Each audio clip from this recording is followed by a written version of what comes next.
Las buenas películas, las ricas palomitas, el buen espacio para disfrutar de una función de entretenimiento junto a tu novia, pareja, amante, esposo o esposa, o incluso con tus grandes amigos o la familia.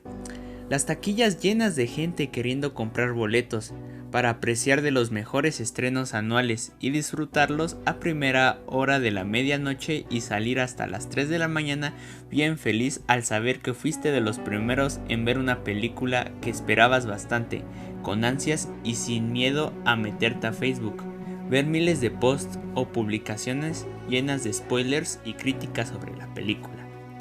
Es de las emociones y experiencias que te ofrece un cine actualmente, pero para llegar a las mejorías y comodidades que actualmente te ofrecen las salas de cine aquí en México, tienen su historia. Es por eso que te presento el cine en México a finales del siglo XIX y a principios del siglo XX. Nos remontamos en la última década del siglo XIX, para ser más exactos, el 28 de diciembre de 1895, en el Gran Café situado en el Boulevard de las Capuchinas en París. Se daba a conocer por el periódico El Universal, dirigido por el catalán de Rafael, el periódico con ideales conservadoras, de las cuales sus colaboradores estaban Lucas Alamán y Ignacio Aguilar. La información de la primera exhibición cinematográfica en México data sobre en agosto de 1896. En esos años, nuestro país era de las naciones en donde se abrazaba con mucho cariño el positivismo, por las sociedades de la clase alta y las élites, la cual esta idea marca bastante la era del porfiriato. Regresando a la fecha antes mencionada, llegaba la primera presentación cinematográfica en México, en el entresuelo de la segunda calle de Plateros, número 9, local de la Bolsa de México, actualmente Madero. Llegaron de Francia los increíbles y talentosos hermanos Lumière, con una gran ingeniosidad de invento, el cinematógrafo. Entonces, a la llegada de los hermanos Lumière, se crearon salas de cine, a las cuales detrás de las personas se proyectaba una imagen en movimiento, en un cuarto oscuro, sobre una pantalla blanca, lo cual este efecto lo provocaba el novedoso invento y antes mencionado, el cinematógrafo. Los hermanos Lumière mandaron representantes armados de proyectores, aparatos, tomavistas, cintas fílmicas y películas vírgenes. En el caso de México, los enviados fueron C.G. Bernard y Gabriel Bier, siendo nuestro país el único en Latinoamérica en que los operadores de los Lumière realizaron una serie de películas, como países en Francia, Inglaterra, España, Italia, Túnez, Alemania, entre otros. No solamente estaba el invento de Lumière, con intención de modernizar una era de entretenimiento. También los hermanos Lumière tenían competencia. Este era Thomas Alva Edison, con un gran invento, el kinetoscopio, pero a diferencia del invento de los hermanos Lumière, en este solo se podían ver las imágenes en forma individual, para cual lamentablemente para Alva Edison, los hermanos Lumière ya contaban con una serie o catálogo de películas bastantito extenso para la época. A cada país que visitaban los hermanos Lumière, agárrense, que ahí venían los Lumière, a grabar mínimo 3 peliculazas, y hasta podías irte a tomar una selfie con esos, lo cual Edison no se quedaría atrás y lucharía para sacar un invento igual de innovador que el de los hermanos Lumière, el vitascopio, la cual, a diferencia del kinetoscopio, este invento ya podía proyectar las imágenes en movimiento en una zona bastante grande, en pocas palabras, en una sala de cine. Pero no, los Lumière no andan con tonterías. El invento de Edison no era para nada malo.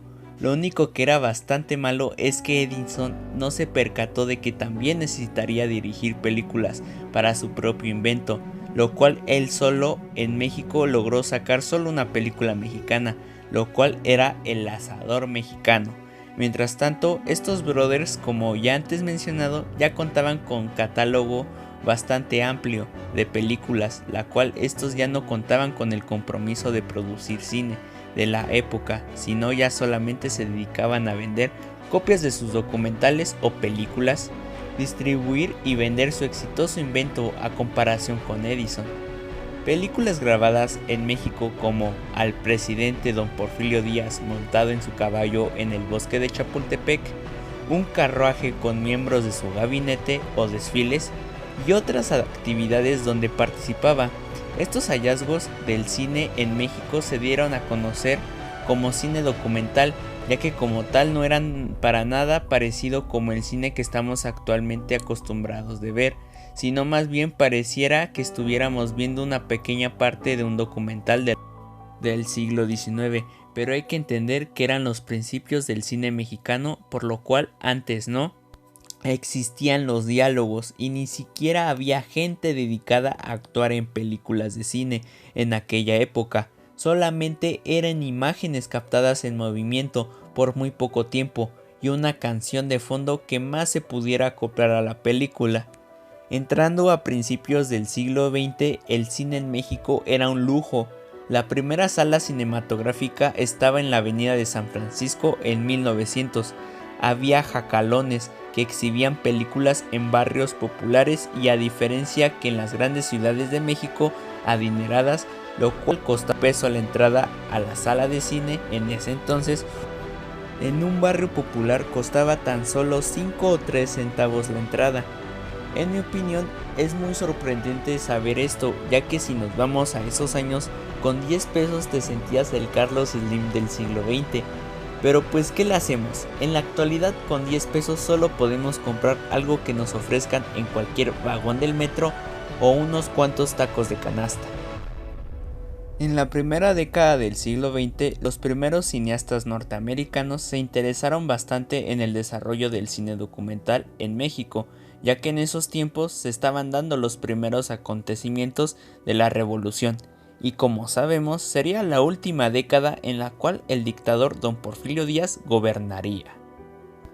Retomando el interés de los cineastas norteamericanos, ellos querían grabar en México con el propósito de documentar los acontecimientos que estaban pasando en México en ese entonces.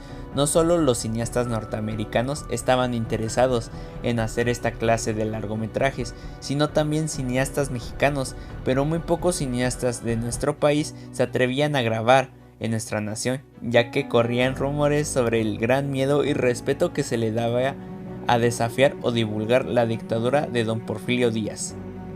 Hoy en día los pocos documentales mexicanos sobre la revolución han desaparecido o se han mantenido inaccesibles para el público en general. Uno de los largometrajes que fueron editados años después de la revolución y que han permitido un conocimiento parcial del hecho en este terreno es la película de Carmen Toscano, Memorias de un mexicano. En el año 1931 se crea la primera película sonora mexicana llamada Santa, dirigida por Antonio Moreno, la cual se inauguraría o estrenaría en la etapa industrial en el cine mexicano, lo cual esto convirtió a México en el primer país de Latinoamérica y habla hispana en producir una película sonora. Y no hay que olvidar los 3 clásicos de Fernando Fuentes sobre la Revolución Mexicana, junto con El prisionero 13 de 1933 y vámonos con Pancho Villa de 1935.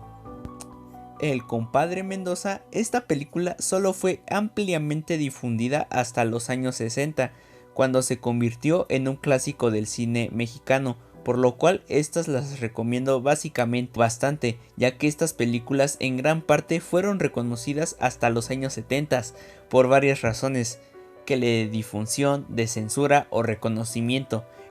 En la descripción del video te dejaré los links y las fuentes en las que me basé para realizar la investigación de este video y de algunas películas o largometrajes que mencioné en el video, para que las leas muy cómodamente desde tu casita y también puedas observar las películas. Espero te haya gustado el video.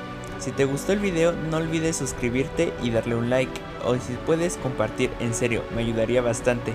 Ya recuerda, como siempre, aquí abajo te dejaré todas las redes sociales que he manejado y que también maneja el canal de Slender Play. En serio, gracias por el apoyo, muchísimas gracias, nos vemos, chao.